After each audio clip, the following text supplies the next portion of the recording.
રાજકોટની કટારિયા ચોકડી પાસે 576 આવાસ બનાવવા માટેની ટેન્ડર પ્રક્રિયા પૂર્ણ થાય તે પહેલા જ ભાજપના જ પદાધિકારીઓ દ્વારા વિરોધના સૂર ઉઠાવવામાં આવ્યા છે।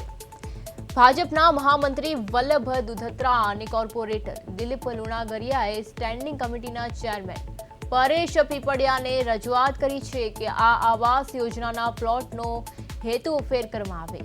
રજૂઆતમાં જણાવાયું છે કે રોડ ટચ પ્લોટ હોવાથી તેને અન્ય વ્યવસાયિક ઉપયોગમાં લેવાથી કોર્પોરેશનને મોટી આવક થઈ શકે તેમ છે।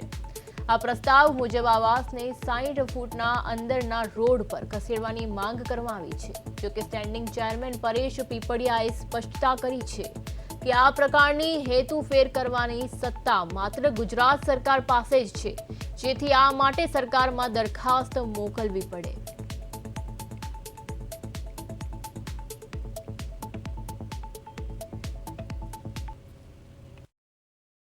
આવાસ યોજનાનો જે પ્રોજેક્ટ આખો છે એ 150 ફૂટ રિંગ રોડ ટચ છે અને વેચાણ હેતુનો જે પ્લોટ છે તે અંદરની સાઈડ 60ના રોડ ઉપરનો છે।